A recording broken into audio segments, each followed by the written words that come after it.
नमस्कार, मैं हरीश कुमार। स्वागत है आपका स्टडी भूगोल में। आज मैं एनटीए यूजीसी नेट जेआरएफ का प्रैक्टिस सेट लेकर आया हूं। इस प्रैक्टिस सेट में कुल 100 प्रश्न हैं। प्रत्येक इकाई से 10-10 प्रश्नों को लिया गया है।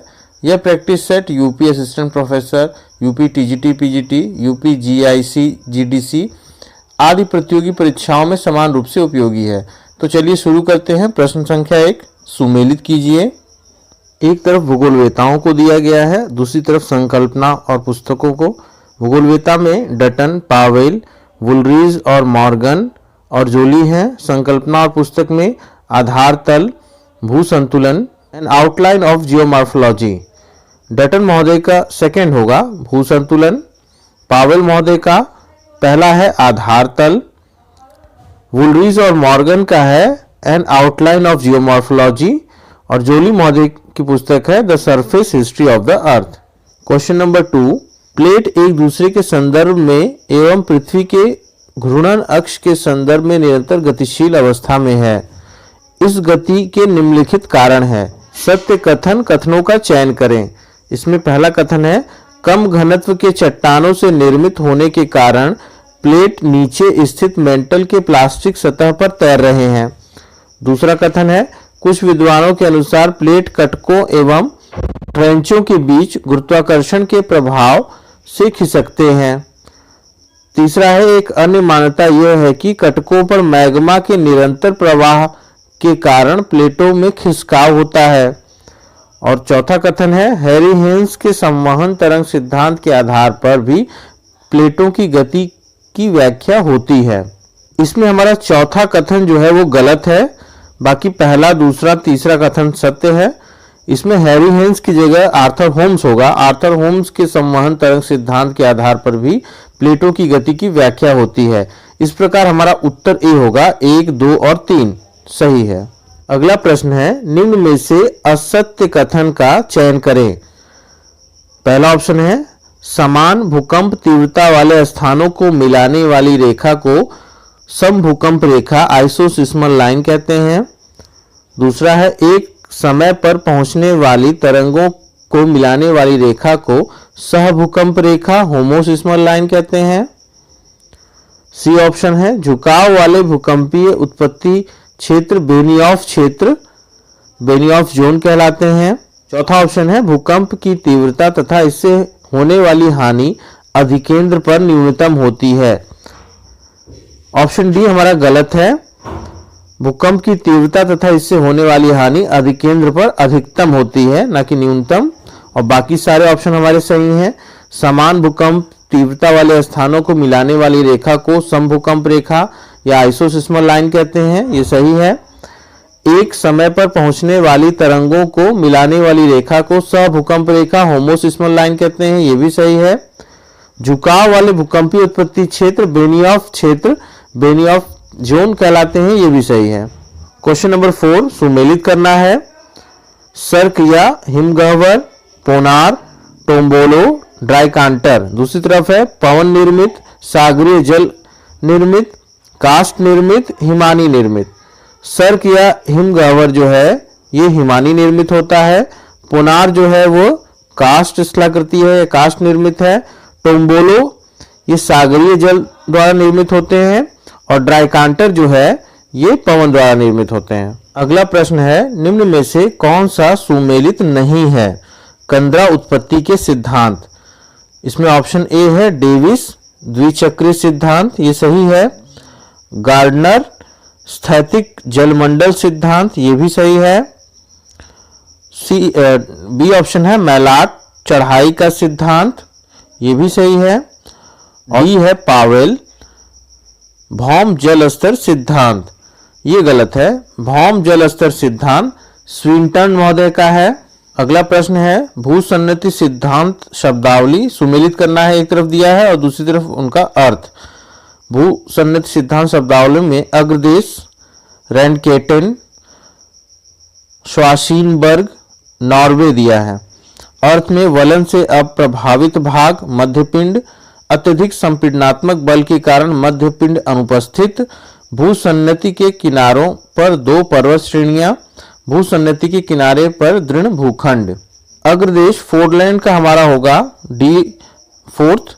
भूसन्नति के किनारे पर दृढ़ भूखंड।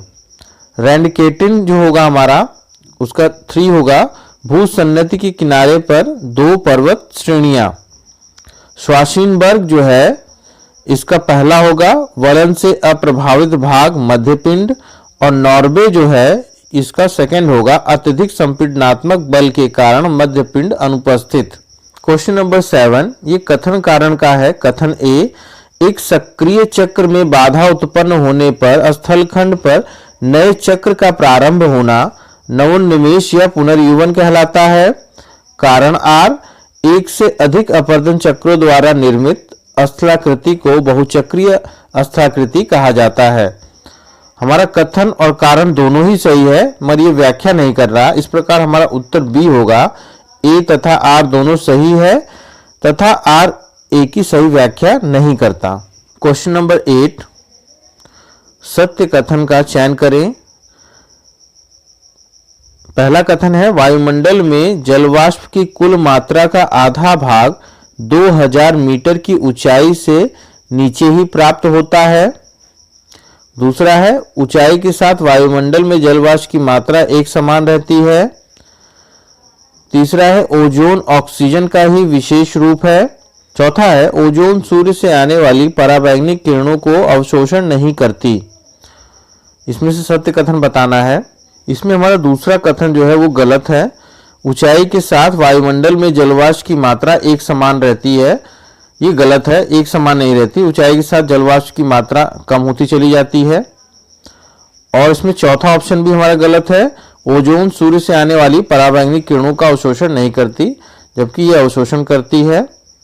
इस प्रकार हमारा दूसरा और चौथा गलत है और पहला और तीसरा सही है। पहला है वायुमंडल में जलवाष्प की कुल मात्रा का आधा भाग 2000 मीटर की ऊंचाई से नीचे ही प्राप्त होता है, ये सही है। और तीसरा है ओजोन ऑक्सीजन का ही विशेष रूप है, ये भी सही है। इस प्रकार हमारा उत्तर सी होगा 1 और 3। क्वेश्चन नंबर 9 पृथ्वी के भूतल पर ऊष्मा बजट सुव्यवस्थित होता है।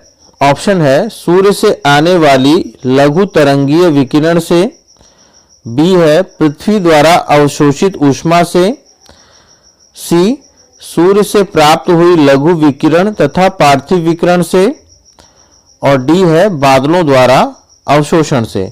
इसका उत्तर सी होगा सूर्य से प्राप्त हुई लघु विकिरण तथा पार्थिव विकिरण से। क्वेश्चन नंबर 10 वायुमंडल की सापेक्ष आर्द्रता को किस इकाई में व्यक्त किया जाता है। ऑप्शन है ग्राम प्रति घन मीटर, ग्राम प्रति किलोग्राम, ऑप्शन सी है प्रतिशत, और डी है इनमें से कोई नहीं। हमारा उत्तर सी होगा प्रतिशत। अगला प्रश्न है वायु राशियों की उत्पत्ति के लिए निम्न में से कौन सी आवश्यक दशाएं हैं, सही कूट का चयन करें। इसमें 4 कथन दिए हैं। पहला है विशिष्ट तापमान एवं आर्द्रता से युक्त विस्तृत क्षेत्र, ये सही है। दूसरा है समरूप उत्पत्ति क्षेत्र या तो सागरीय होना चाहिए या स्थलीय, ये भी सही है। उत्पत्ति क्षेत्र में वायु का अभिसरण आवश्यक है। और चौथा है वायुमंडलीय दशाएं लंबे समय तक स्थिर रहनी चाहिए, ये भी सही है। हमारा तीसरा ऑप्शन इसमें गलत है। उत्पत्ति क्षेत्र में वायु का अभिसरण नहीं अपसरण होना चाहिए। वायु के अभिसरण से वायु राशियों की उत्पत्ति नहीं होगी। इस प्रकार हमारा सी ऑप्शन सही है। 1, 2 और 4 सही है। क्वेश्चन नंबर 12 इनमें से कौन सी पवनें अस्थायी नहीं है। ऑप्शन ए है सन्मार्गी पवनें, बी मानसूनी पवनें, सी पछुआ पवनें, डी ध्रुवीय पवनें। इसमें बी ऑप्शन सही है हमारा मानसूनी पवनें। क्वेश्चन नंबर 13 प्रति चक्रवात के संबंध में सत्य कथन का चयन करें। इसमें पहला कथन है इसकी उत्पत्ति मुख्यतः उपोष्ण कटिबंध उच्च दाब क्षेत्रों में होती है, ये सही है। इनके केंद्र में वायुदाब अधिकतम और केंद्र के बाहर की ओर यह क्रमशः घटता जाता है, यह भी सही है। तीसरा है इसमें इनकी दिशा उत्तरी गोलार्ध में घड़ी की सुई के विपरीत एंटी क्लॉकवाइज तथा दक्षिणी गोलार्ध में घड़ी की सुई के अनुकूल क्लॉकवाइज होती है, ये गलत है। इनकी दिशा उत्तरी गोलार्ध में क्लॉकवाइज होती है, मतलब घड़ी की सुई के अनुकूल, और दक्षिणी गोलार्ध में एंटी क्लॉकवाइज होती है। चौथा है प्रति चक्रवात में वाताग्र का अभाव होता है, ये भी सही है। और पांचवा है इनका मार्ग एवं दिशा निश्चित होती है और इनका विस्तार चक्रवातों की तुलना में कम होता है, ये भी गलत है। इनका मार्ग और दिशा निश्चित नहीं होती और ये चक्रवातों की तुलना में अधिक विस्तृत होते हैं। इस प्रकार हमारा उत्तर सी होगा 1, 2 और 4।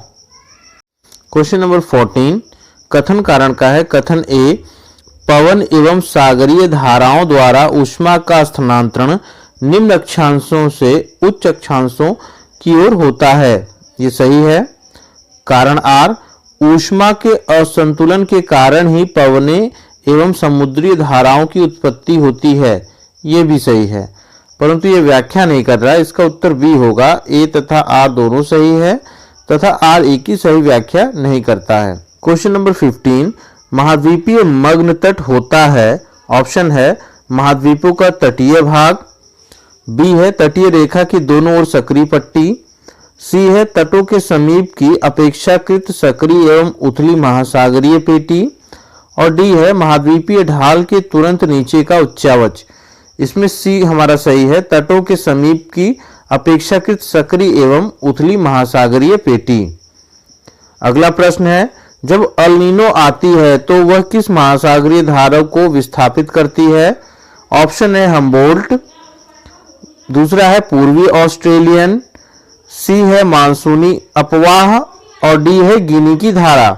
इसका उत्तर ए होगा हम्बोल्ट की धारा। क्वेश्चन नंबर 17 प्रवाल के विकास के लिए निम्नलिखित में से कौन सी अनुकूल दशा है।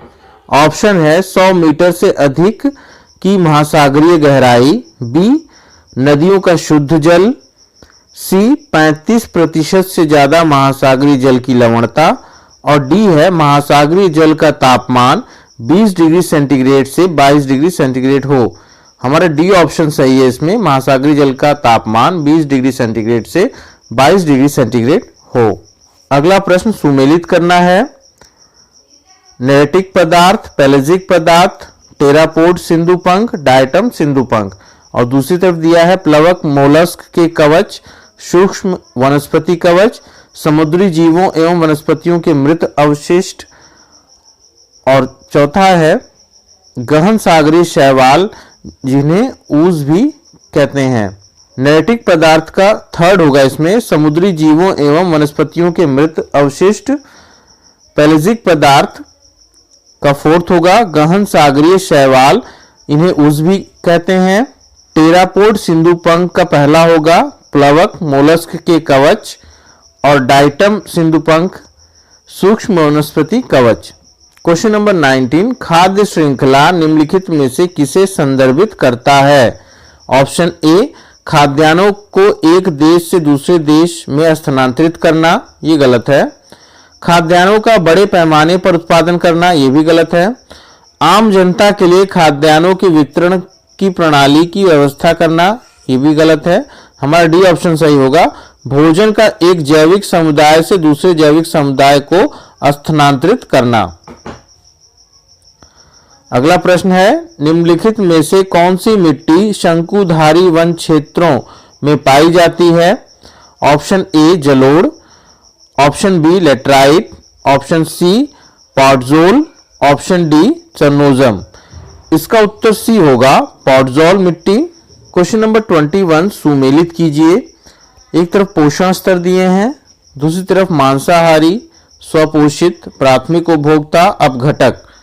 पोषण स्तर 1 का सेकंड होगा स्वपोषित, पोषण स्तर 2 इसका प्राथमिक उपभोक्ता, पोषण स्तर 3 इसमें मांसाहारी आएंगे, और पोषण स्तर 4 में अपघटक आएंगे।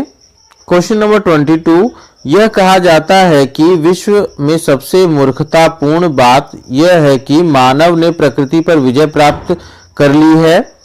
यह उतना ही हास्यास्पद कथन है जितना यह है कि प्रकृति ने मानव पर विजय प्राप्त कर ली है। उक्त कथन है, ऑप्शन है Russell Smith, B Griffith Taylor, C George Tatham और डी है स्कार्फ। इसका उत्तर डी होगा, स्कार्फ। यह कथन स्कार्फ महोदय द्वारा नव निश्चयवाद के संदर्भ में दिया गया था। क्वेश्चन नंबर 23, निम्नलिखित में से किसने मानव पर्यावरण संबंध के मानव प्रभुत्व सिद्धांत को संभववाद नाम दिया? ऑप्शन है लुसियन फेब्रे, लाब्लाश, जीन ब्रून्स, कार्ल सावर। इसका आंसर ए होगा, लुसियन फेब्रे। क्वेश्चन नंबर 24, निम्नलिखित में से कौन सा एक कथन सही है? वारेनियस का विशिष्ट भूगोल, ऑप्शन है ए है क्रमबद्ध भूगोल, प्रादेशिक भूगोल, अनुभाविक विचार, उद्देश्यवादी संकल्पना। इसका उत्तर बी होगा, प्रादेशिक भूगोल।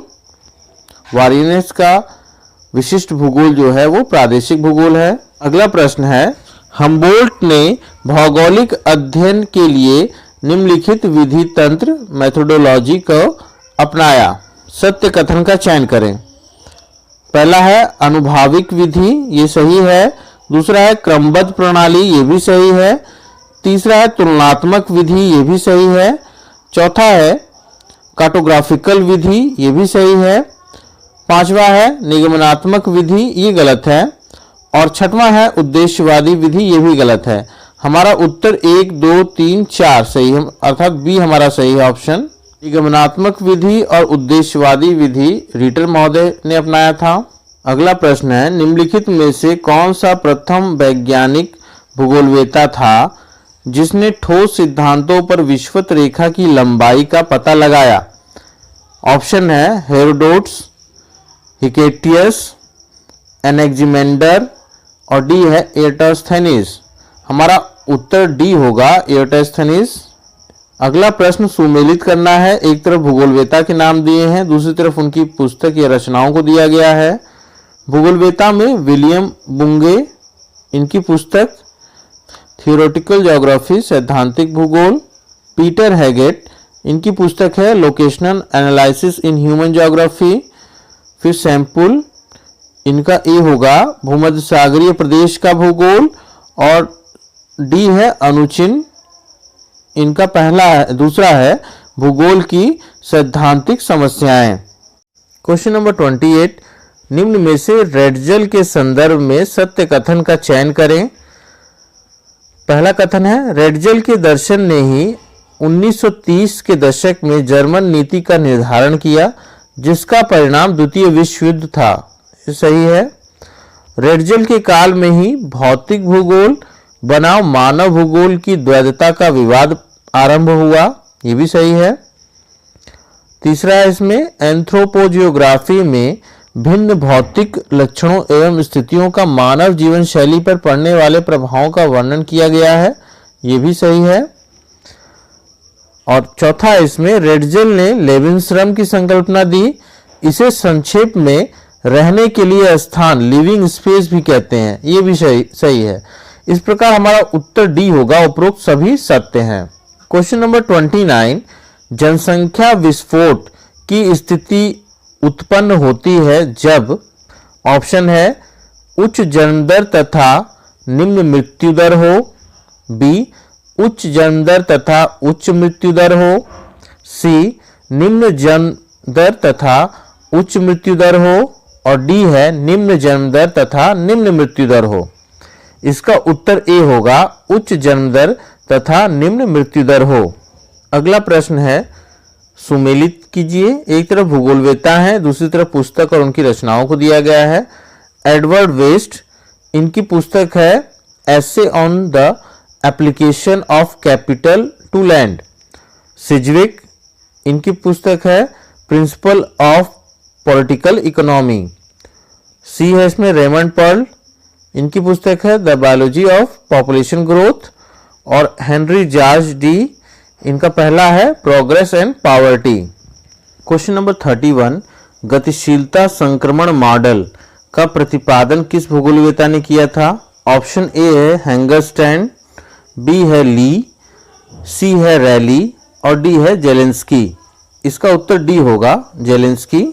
अगला प्रश्न है ट्रांस ह्यूमन्स है ऑप्शन स्वतंत्र एवं संगठित प्रवास, बी है नगर से महानगर की ओर प्रवास, सी है ऋतु प्रवास की प्रक्रिया और डी है अंतर क्षेत्रीय प्रवास। इसमें सी ऑप्शन हमारा सही होगा, ऋतु प्रवास की प्रक्रिया। अगला प्रश्न है निम्नलिखित में से कौन सा ग्रामीण अधिवासों का कार्य है? वानिकी एवं खनन, दुग्ध व्यवसाय, मछली पालन, उपर्युक्त सभी। इसका उत्तर डी होगा। क्वेश्चन नंबर 34, निम्नलिखित ग्रामीण अधिवास प्रतिरूपों पर विचार कीजिए। खंड प्रतिरूप, वृत्ताकार प्रतिरूप, पंखा प्रतिरूप। निम्नलिखित में से सही क्षेत्रों का संयोजन चुनिए जिनमें 1, 2 और 3 क्रमशः पाए जाते हैं। ऑप्शन हमारा है डेल्टा मरुस्थल झीलों के समीपवर्ती, बी है मरुस्थल डेल्टा झीलों के समीपवर्ती, सी है मरुस्थल झीलों के समीपवर्ती डेल्टा और डी है डेल्टा झीलों के समीपवर्ती मरुस्थल। इसमें हमारा उत्तर सी होगा। खंड ग्रामीण प्रतिरूप जो है मरुस्थल में पाया जाता है। इसी प्रकार वृत्ताकार ग्रामीण प्रतिरूप जो है झीलों के समीपवर्ती क्षेत्रों में पाया जाता है और पंखा प्रतिरूप जो है वो डेल्टा क्षेत्रों में पाया जाता है। क्वेश्चन नंबर 35, निम्नलिखित में से कौन सा सुमेलित नहीं है? केंद्र स्थल सिद्धांत क्रिस्टालर का है, ये सही है। बहुकेंद्रक सिद्धांत हैरिस तथा उलमैन का है, ये भी सही है। सन नगर की संकल्पना पैट्रिक गेडिस की है, ये भी सही है। हमारा उत्तर डी होगा, विश्व नगरी की संकल्पना E.W. वर्गीज, ये गलत है। क्वेश्चन नंबर 36, निम्न में से कौन सा असत्य है? संरक्षण का अर्थ प्राकृतिक संसाधनों की सुरक्षा एवं अनुपयोग है। बी ऑप्शन, संरक्षण संसाधनों की मनुष्य के लिए सर्वाधिक संभव लंबी समय अवधि के लिए निरंतर आपूर्ति को सुनिश्चित करता है, ये सही है। संसाधन होते नहीं मानवीय सहयोग के कारण बनते हैं, ये भी सही है। जिम्मरमैन एवं मिचेल ने बताया कि मनुष्य का ज्ञान ही सबसे बड़ा संसाधन है, ये भी सही है। हमारा उत्तर ए होगा, ये असत्य है। संरक्षण का अर्थ प्राकृतिक संसाधनों की सुरक्षा एवं अनुपयोग है, ये गलत है। क्वेश्चन नंबर 37, सुमेलित कीजिए। एक तरफ आर्थिक क्रियाएं दी हैं, दूसरी तरफ कार्यकर्ताओं के नाम दिए गए हैं।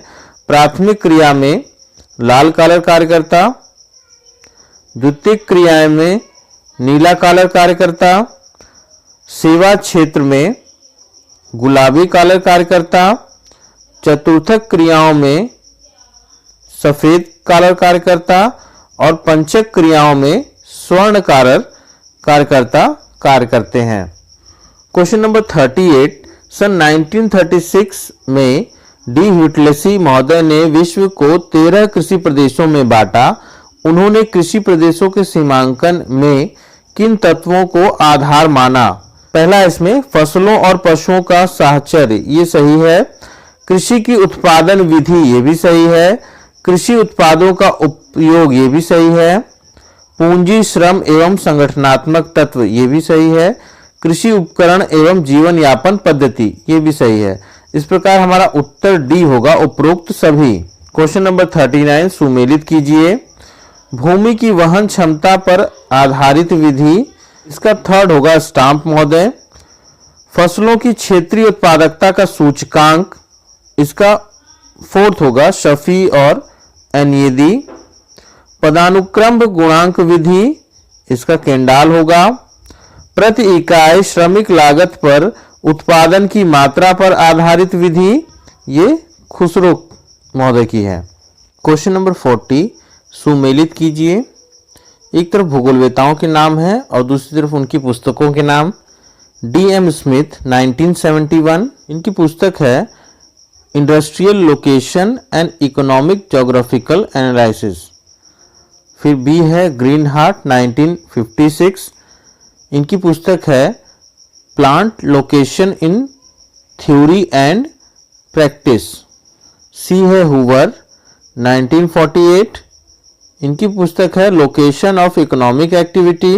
डी है आइजर्ट 1956, इनकी पुस्तक है लोकेशन एंड स्पेस इकोनॉमी।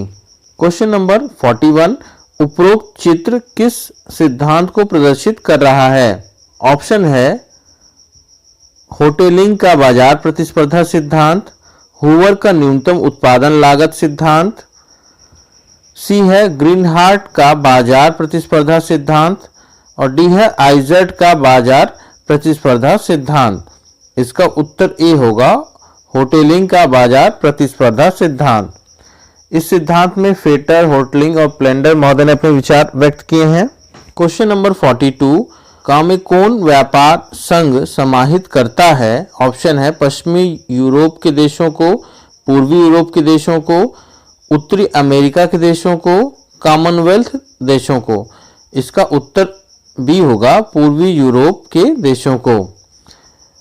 कौन व्यापार संघ में रूस, बुल्गारिया, हंगरी, पोलैंड आदि कम्युनिस्ट देश सम्मिलित हैं। क्वेश्चन नंबर 43, मैकेंडर ने अपने सिद्धांत में आंतरिक अर्धचंद्राकार पेटी में किन किन स्थानों को सम्मिलित किया? इसमें पहला ऑप्शन है यूराल के पश्चिम का संपूर्ण यूरोपीय भाग, ये सही है। दूसरा है दक्षिण पश्चिम एशिया, भारत, ये भी सही है। तीसरा है दक्षिण पूर्वी एशिया और चीन का अधिकांश भाग, ये भी सही है। हमारा उत्तर इसमें डी होगा उपरोक्त सभी। क्वेश्चन नंबर 44, सुमेलित कीजिए। एक तरफ भूगोलवेत्ताओं के नाम दिए गए हैं, दूसरी तरफ उनके द्वारा प्रतिपादित भू रणनीतिक परिकल्पनाओं को। सेवर्स्की महोदय ने वायु शक्ति पर आधारित भू रणनीतिक परिकल्पना का प्रतिपादन किया। स्पाइकमैन ने स्थल शक्ति पर आधारित रिमलैंड सिद्धांत दिया। मैकेंडर महोदय ने स्थल शक्ति पर आधारित हृदय स्थल सिद्धांत दिया और एटी माहन महोदय ने समुद्र शक्ति पर आधारित भू रणनीतिक परिकल्पना दी। अगला प्रश्न है the geography of world power नामक पुस्तक के लेखक कौन है? ऑप्शन है कार्ल हाउसहोफर, सेवर्स्की, जेलेन, जेम्स फेयरग्रीव। इसका उत्तर डी होगा जेम्स फेयरग्रीव। क्वेश्चन नंबर 46, निम्न में से कौन सा सुमेलित नहीं है? सेमांग विश्वतीय वन, ये सही है। मसाई सवाना घास स्थल, ये भी सही है। खिरगिज शीतोष्ण घास स्थल, ये भी सही है। बुशमैन मैदानी क्षेत्र, ये गलत है। बुशमैन मरुस्थलीय क्षेत्रों में पाए जाते हैं। बुशमैन कालाहारी के मरुस्थल में पाए जाते हैं। अगला प्रश्न है निम्नलिखित में से कौन सा मानव जाति वर्ग मंगोलायड में समाविष्ट नहीं है? यकूत, सेमोइड, रेड इंडियंस, बंटू। इसका उत्तर डी होगा बंटू। बंटू जनजाति जो है दक्षिणी अफ्रीका और मध्य अफ्रीका में पाई जाती है, जबकि याकूत और सेमोइड जनजाति जो है एशियाई टुंड्रा में पाई जाती है और रेड इंडियंस जो है उत्तरी अमेरिका में पाई जाती है। क्वेश्चन नंबर 48, ली ने अपने आकर्षण प्रत्याकर्षण सिद्धांत में जनसंख्या प्रवास को 4 कारकों का परिणाम माना। निम्न में से कौन सा असत्य है? पहला ऑप्शन है मूल स्थान के प्रतिकर्षण कारक, पुश फैक्टर्स, ये सही है। गंतव्य स्थान के प्रतिकर्षक कारक, मध्यवर्ती अवरोध कारक, ये भी सही है। व्यक्तिगत कारक, ये भी सही है। हमारा उत्तर बी होगा इसमें गंतव्य स्थान के प्रतिकर्षक कारक की जगह आकर्षक कारक आएंगे, पुश फैक्टर की जगह पुल फैक्टर आएगा। क्वेश्चन नंबर 49, सांस्कृतिक स्थल हार्थ की अवधारणा का सर्वप्रथम प्रयोग किया। ऑप्शन है भूगोल के बर्कले संप्रदाय ने, भूगोल के फ्रांसीसी संप्रदाय ने, भूगोल के जर्मन संप्रदाय ने, भूगोल के शिकागो संप्रदाय ने। इसका उत्तर ए होगा भूगोल के बर्कले संप्रदाय ने। इसमें विशेष रूप से कार्ल सावर का नाम उल्लेखनीय है। अगला प्रश्न है प्रादेशिक नियोजन का उद्देश्य है। ऑप्शन ए कृषि का विकास, बी संतुलित विकास, सी भारी उद्योगों का विकास और डी है लघु उद्योगों का विकास। इसका उत्तर बी होगा संतुलित विकास। अगला प्रश्न है भारत की किस पंचवर्षीय योजना में प्रादेशिक असंगति पर स्पष्ट रूप से चिंता व्यक्त की गई थी? ऑप्शन है द्वितीय, चतुर्थ, सातवीं, दसवीं। इसका उत्तर डी होगा, 10वीं पंचवर्षीय योजना में। क्वेश्चन नंबर 52, सर्वप्रथम जैव विविधता शब्द का प्रयोग करने वाले वैज्ञानिक थे? ऑप्शन है E.A. नोर्स, बी है वाल्टर जी रोजेन, सी है अर्नेस्ट हैकल और डी है A.G. टांसले। इसका उत्तर बी होगा, वाल्टर जी रोजेन। जैव विविधता शब्द का सर्वप्रथम प्रयोग वाल्टर जी रोजेन ने किया था, जबकि जैविक विविधता का सर्वप्रथम प्रयोग, जैविक विविधता शब्द का सर्वप्रथम प्रयोग E.A. नोर्स महोदय ने किया था। क्वेश्चन नंबर 53, कोई भी पदार्थ संसाधन की श्रेणी में आएगा अथवा नहीं, यह निर्धारित होता है? ऑप्शन है सांस्कृतिक परिस्थितियों द्वारा, बी भौतिक परिस्थितियों द्वारा, सी एक देश विशेष की आर्थिक परिस्थितियों द्वारा और डी है संसाधन की भौगोलिक अवस्थिति द्वारा। इसका उत्तर ए होगा, सांस्कृतिक परिस्थितियों द्वारा। क्वेश्चन नंबर 54 सुमेलित कीजिए। एक तरफ जनजाति दी हुई है, दूसरी तरफ राज्य दिए हुए हैं। मुंडा जनजाति झारखंड राज्य में पाई जाती है, टोडा जनजाति तमिलनाडु में, खाली मेघालय में और भील जो है वो मध्य प्रदेश में पाई जाती है। क्वेश्चन नंबर 55, भारत में निम्नलिखित शैल समूह में से किसमें कोयला भंडार मिलते हैं? ऑप्शन ए है विंध्यन एवं गोंडवाना, बी है गोंडवाना एवं टर्शियरी, सी है टर्शियरी एवं धारवाड़ और डी है धारवाड़ एवं विंध्यन। इसका उत्तर बी होगा, गोंडवाना एवं टर्शियरी। अगला प्रश्न है, निम्न में से असत्य है, इसमें असत्य बताना है। भूड़ वायु द्वारा निर्मित निक्षेप, ये सही है। राढ़ लाल एवं पीली मिट्टी से ढके मैदान, ये भी सही है। 4 डेल्टा क्षेत्र के तुलनात्मक रूप से निम्न भाग, ये गलत है। 4 जो होता है वो डेल्टा क्षेत्र के तुलनात्मक रूप से उच्च भागों को कहा जाता है। और बिल आर्द्र जलमग्न भूमि वेटलैंड, ये सही है। इस प्रकार हमारा उत्तर सी होगा। क्वेश्चन नंबर 57 कथन कारण का है। कथन ए, संसाधन की संकल्पना एक गत्यात्मक संकल्पना है, ये सही है। कारण आर, ज्ञान संसाधन की गत्यात्मकता बढ़ाता है, ये भी सही है और ये व्याख्या भी कर रहा है। इस प्रकार हमारा उत्तर ए होगा। ए तथा आर दोनों सही है और आर एक की व्याख्या करता है। क्वेश्चन नंबर 58 निम्न में से असत्य का चयन करें। इसमें असत्य का चयन करना है। बाबा बूदान पहाड़ी, इसमें हेमेटाइट किस्म का लौह अयस्क मिलता है, ये सही है। कुद्रेमुख भंडार, इसमें मैग्नेटाइट किस्म का लौह अयस्क, ये भी सही है। दामुदा तंत्र, इसमें लिमोनाइट किस्म का लौह अयस्क मिलता है, ये भी सही है। बैलाडीला मैग्नेटाइट किस्म का लौह अयस्क, ये गलत है। बैलाडीला की खानों में हेमेटाइट किस्म का लौह अयस्क मिलता है। क्वेश्चन नंबर 59 कथन कारण का है। कथन ए, हिमालय में विशेष ऊंचाइयों के अंतर्गत विभिन्न वन पेटियां स्थित हैं, ये सही है।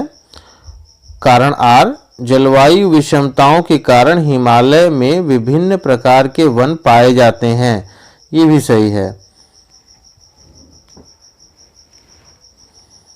और इसकी व्याख्या भी कर रहा है। इस प्रकार हमारा उत्तर ए होगा। ए तथा आर दोनों सही है। आर ए का सही स्पष्टीकरण है। क्वेश्चन नंबर 60 2011 की जनगणना के अनुसार निम्नलिखित राज्यों में किस में पुरुष एवं महिला साक्षरता दर में न्यूनतम अंतर था?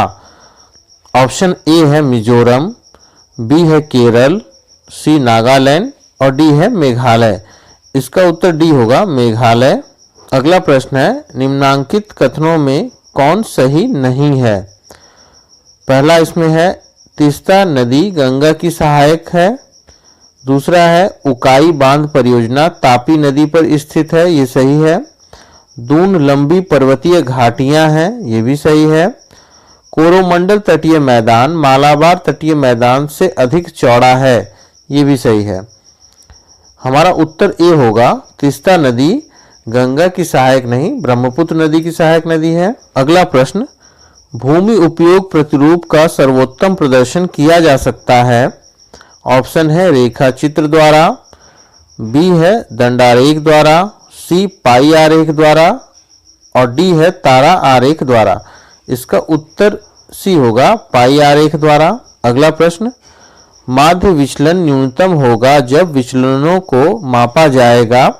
ऑप्शन है माध्य से, माध्यिका से, बहुलक से, उपरोक्त में से कोई नहीं। इसका उत्तर ए होगा, माध्य से। क्वेश्चन नंबर 64 सुमेलित करना है। एक तरफ प्रक्षेप है, दूसरी तरफ उनकी उपयुक्तता को दिखाया गया है। समक्षेत्र बेलनाकार, इसका फोर्थ होगा, वितरण प्रतिरूप विशेषता उष्णकटिबंधीय तथा उपोष्ण कटिबंधीय फसलों को दर्शाने के लिए। मर्केटर, इसका पहला होगा, नाविक चार्ट बनाने के लिए। बहुशंक्वाकार, इसका तीसरा होगा, दक्षिण अमेरिका महाद्वीप अथवा अफ्रीका को दर्शाने के लिए। और लास्ट है बोन, इसका दूसरा होगा, सही आकार एवं सापेक्षिक क्षेत्रफल के निर्धारण में। क्वेश्चन नंबर 65, यदि एक मानचित्र का प्रदर्शक भिन्न एक संबंधी 3000 है जिसे 3 गुना छोटा किया जाए तो छोटे किए गए मानचित्र का प्रदर्शक भिन्न क्या होगा। ऑप्शन है एक संबंधी 1000, एक संबंधी 6000, एक संबंधी 9000, एक संबंधी 27000। इसका उत्तर सी होगा, एक संबंधी 9000। अगर इसी प्रश्न को हम देखें कि एक मानचित्र का प्रदर्शक भिन्न एक संबंधी 3000 है जिसे 3 गुना बड़ा किया जाए तो बड़े किए गए मानचित्र का प्रदर्शक भिन्न क्या होगा, तो उसका उत्तर एक संबंधी 1000 होता। अगला प्रश्न है, निम्न में से असत्य है। वर्षा परिक्षेपण आरेख द्वारा किसी स्टेशन पर 30 या 35 वर्षों की लंबी अवधि में वर्षा के आंकड़ों को दर्शाया जाता है, ये सही है। जल बजट या जल संतुलन वाटर बैलेंस आरेख द्वारा किसी स्थान पर वर्ष के भिन्न भिन्न महीनों में जल के अधिशेष सरप्लस अथवा अभाव डिफिसिट की औसत मात्राएं प्रकट की जाती हैं, ये भी सही है। साधारण पवनारेख सिंपल विंड रोज द्वारा पवन दिशा व पवन वेग विंड वेलोसिटी दोनों की बारंबारताओं को एक साथ प्रदर्शित किया जाता है, ये गलत है। साधारण पवनारेख की जगह यहाँ मिश्रित पवनारेख होगा। मिश्रित पवनारेख द्वारा पवन दिशा व पवन वेग दोनों की बारंबारताओं को एक साथ प्रदर्शित किया जाता है। और इसमें लास्ट है, प्रकीर्ण आरेख के द्वारा दो समंक श्रेणियों के चर मूल्यों में सहसंबंध की प्रकृति को प्रकट किया जाता है, ये सही है। इस प्रकार हमारा उत्तर सी होगा। क्वेश्चन नंबर 67, निम्न में से असत्य का चयन करें। एक विमीय आरेख, इसके अंतर्गत रेखा आरेख, दंड आरेख तथा पिरामिड आरेख है, ये सही है। द्विविमीय आरेख, इसके अंतर्गत आयताकार आरेख, वर्षा परिक्षेपण आरेख तथा जल बजट आरेख है। त्रिविमीय आरेख, इसके अंतर्गत गोलीय आरेख, घना रेख तथा ब्लॉक पुंज आरेख सम्मिलित है, ये भी सही है। और डी है विशिष्ट आरेख, जिसमें तारा आरेख, त्रिकोणाकार आरेख तथा प्रकीर्ण आरेख को सम्मिलित किया गया, ये भी सही है। हमारा बी ऑप्शन जो है वो गलत है। परिक्षेपण आरेख तथा जल बजट आरेख ये एक विमीय आरेख है। क्वेश्चन नंबर 68, किसी स्थान का औसत मासिक तापमान तथा वर्षा को दर्शाने के लिए किस आरेख का प्रयोग किया जाता है। ऑप्शन है दंड आरेख, बी है साधारण रेखा चित्र, सी है क्लाइमोग्राफ और डी है संयुक्त रेखा एवं दंड आरेख। इसका उत्तर डी होगा, संयुक्त रेखा एवं दंड आरेख। क्लाइमोग्राफ द्वारा हम किसी स्थान के औसत आर्द्र बल्ब तापमान एवं आपेक्षिक आर्द्रता के आंकड़ों को ग्राफ पेपर पर एक दूसरे के आमने सामने अंकित करते हैं। क्वेश्चन नंबर 69, निम्नलिखित वक्तव्यों पर विचार कीजिए तथा इसके अध्ययन के आधार पर इस संस्कृत के विद्वान की पहचान कीजिए। उसका काल 5वीं शताब्दी था। उसकी मान्यता थी कि पृथ्वी गोल है। उसने चंद्र ग्रहण का प्रेक्षण किया था। उसके नाम पर एक उपग्रह का नाम भी रखा गया है। हमारे पास ऑप्शन है भास्कराचार्य, वराहमिहिर, आर्यभट्ट, ब्रह्मगुप्त। इसका उत्तर सी होगा, आर्यभट्ट। अगला प्रश्न है, किस अरब भूगोलवेत्ता ने दीर्घ एवं और लघु ज्वार अंकित किया था? ऑप्शन है अल बरूनी, अल मसूदी, इब्न बतूता, इब्न खालदून। इसका उत्तर बी होगा, अल मसूदी। क्वेश्चन नंबर 71, लोपी बिंदु की संकल्पना का प्रयोग होता है। ऑप्शन ए है हवाई वायव फोटोग्राफों के संदर्भ में, ऑप्शन बी है उपग्रह बिंबों सैटेलाइट इमेज के संदर्भ में, सी है ब्लॉक आरेखों के संदर्भ में और डी है प्रक्षेपों के संदर्भ में। इसका उत्तर ए होगा, हवाई वायव फोटोग्राफों के संदर्भ में।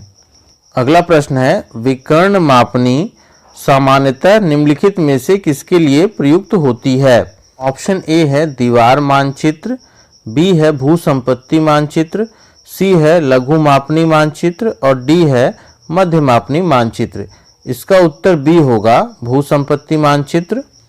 विकर्ण मापनी में एक ही इकाई के 3 मात्रकों को प्रदर्शित किया जा सकता है, जैसे मील, फरलॉन्ग, गज या किलोमीटर, हेक्टोमीटर, डेकामीटर।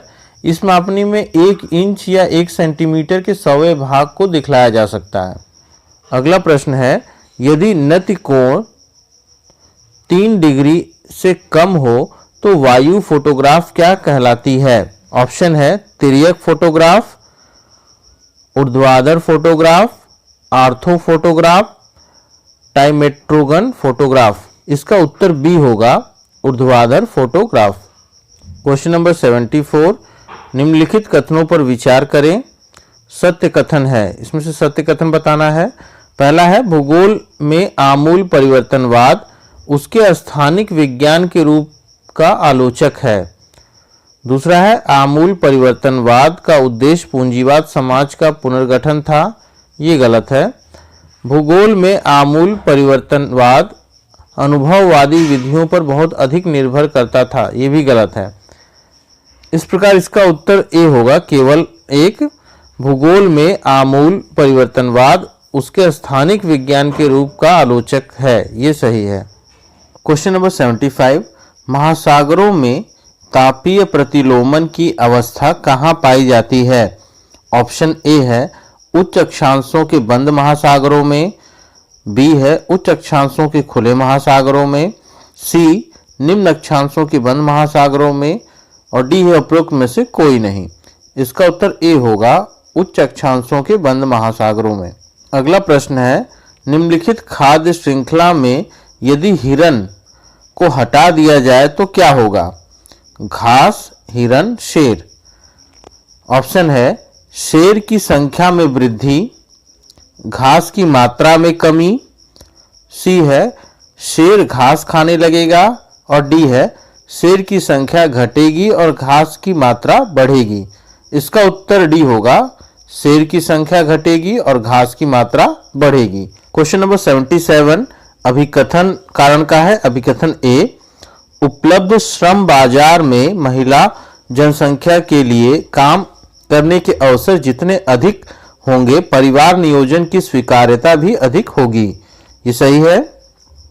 कारण आर, रोजगार के अवसर और बच्चों के लालन पालन की लागत सीधे रूप में मां के नौकरी के स्तर के अनुपात में है। ये भी सही है और व्याख्या कर रहा है। इसका उत्तर ए होगा।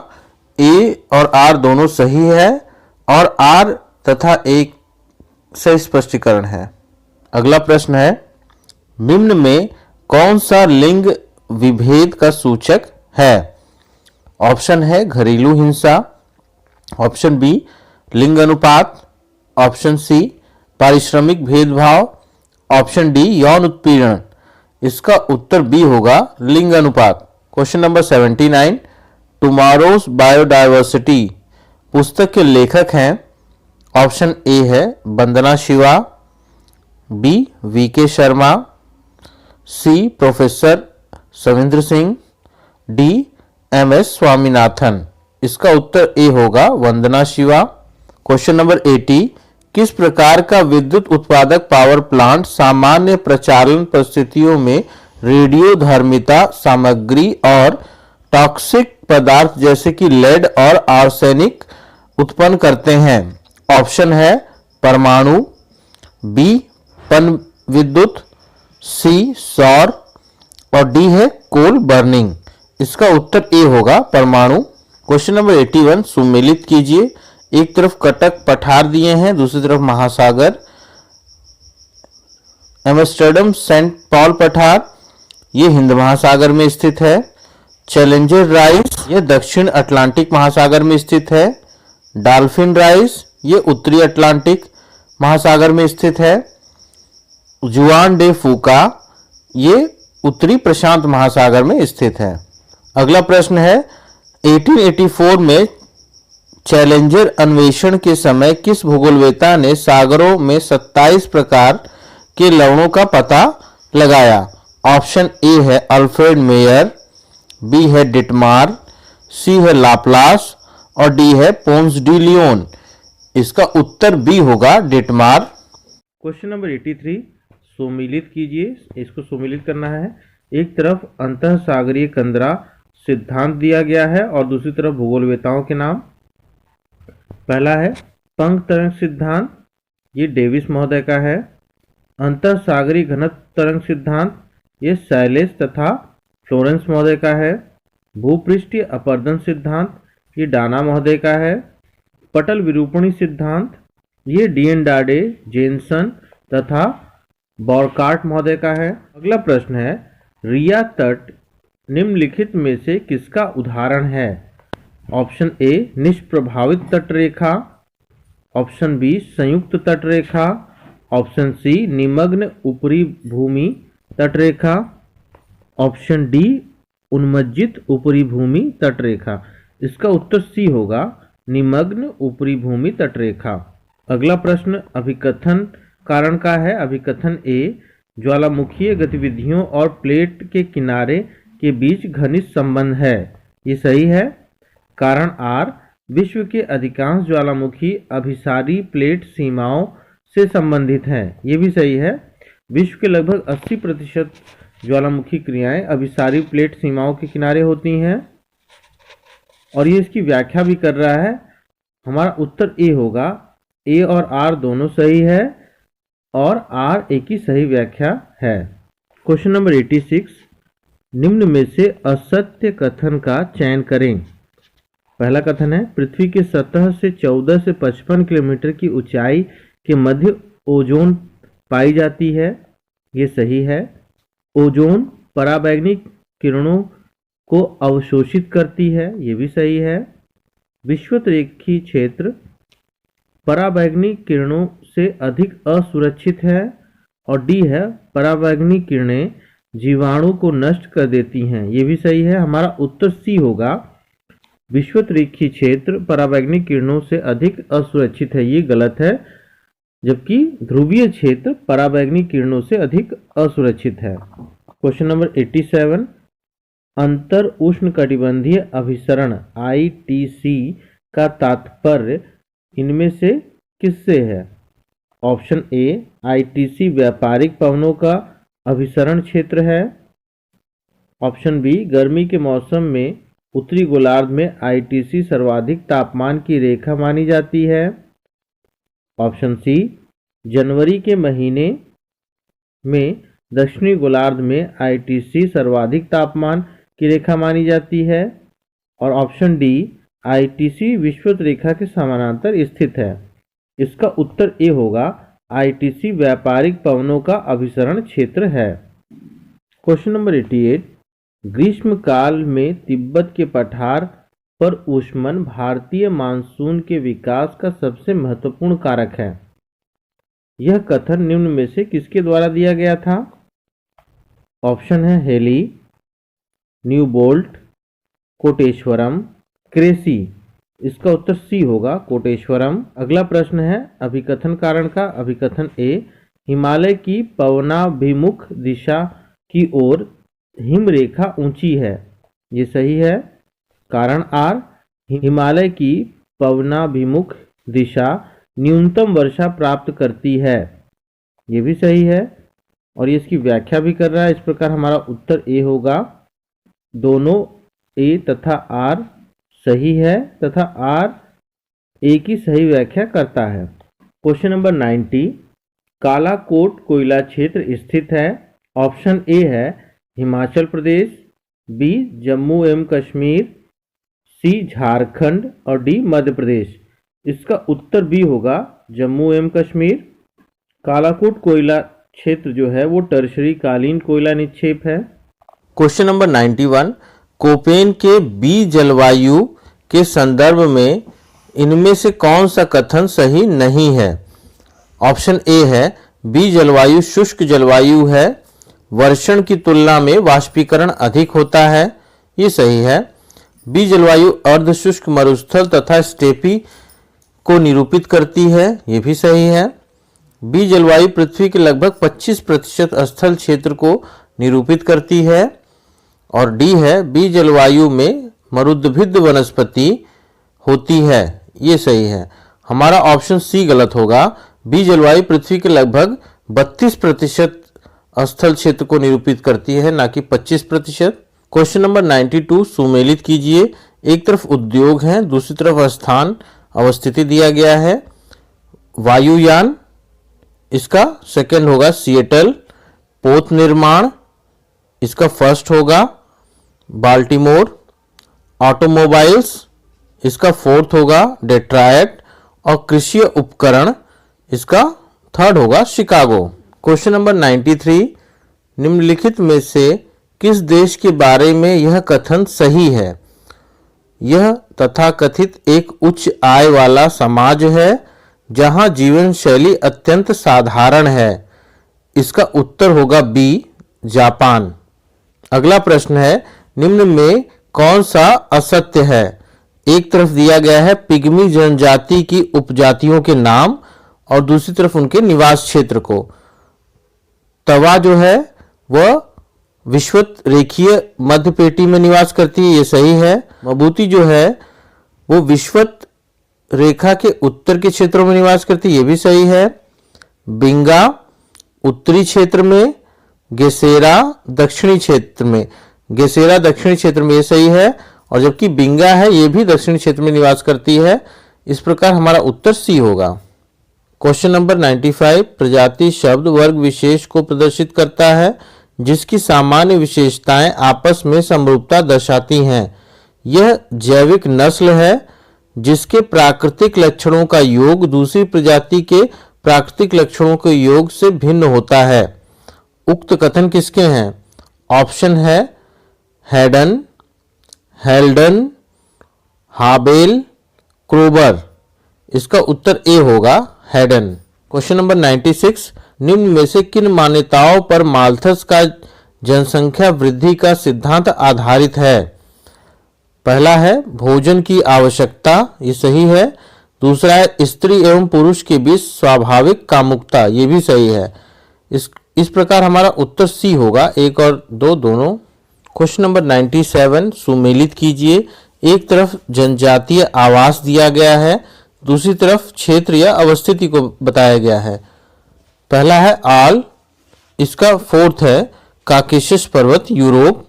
यह यूरोप के काकेशस पर्वतीय एवं मरुस्थलीय क्षेत्रों में पाई जाने वाली मानव प्रजाति का तंबूनुमा आवास है। फिर दूसरा है क्राल, इसका थर्ड है अफ्रीका। यह अफ्रीका के मसाई, बंटू एवं काफिर तथा नेटाल दक्षिण अफ्रीका के जूलू प्रजातियों द्वारा घास से निर्मित मानव अधिवास है। सी है तिपी, इसका सेकंड होगा रॉकी पर्वत अमेरिका। यह रॉकी पर्वत अमेरिका के पूर्वी भागों में निवास करने वाले रेड इंडियंस द्वारा निर्मित तंबू के आकार का आवास है जो मुख्यतः बिसल बैल के चमड़ों से बनाया जाता है। और लास्ट है इसमें यूर्त, ये इसका होगा मध्य एशिया। यह मध्य एशिया के स्टेपी क्षेत्र के निवासियों किर्गिज, कालमुख और कज्जाक द्वारा पशुओं की खालों से निर्मित अस्थायी मानव अधिवास है।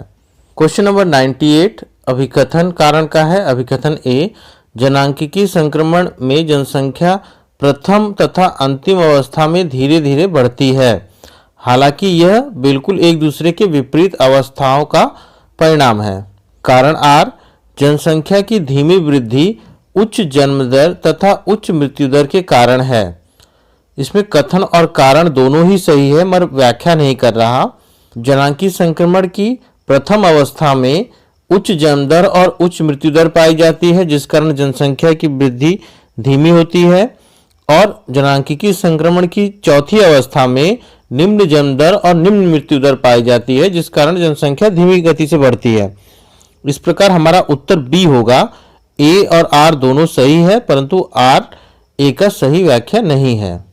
क्वेश्चन नंबर 99, वेबर के सिद्धांत में समान कुल परिवहन लागतों के स्थानों को मिलाने वाली रेखा है। ऑप्शन ए है आइसोटिम, बी है आइसोगोनिक, सी है आइसोडापेन, डी है आइसोक्रोन। इसका उत्तर सी होगा आइसोडापेन। क्वेश्चन नंबर 100, संयुक्त राज्य अमेरिका में कपास पेटी की उत्तरी एवं पश्चिमी सीमाएं निर्धारित होती हैं। ऑप्शन है 200 पाला रहित दिन, और दूसरा है 50 सेंटीमीटर वार्षिक वर्षा, थर्ड है ग्रीष्मकालीन 25 सेंटीमीटर वर्षा, फोर्थ है बाल विविल का प्रकोप। इसमें कूट लिखे गए हैं, इसके ऑप्शन नहीं लिखे गए, मगर इसमें दो ऑप्शन सही है, पहला और दूसरा।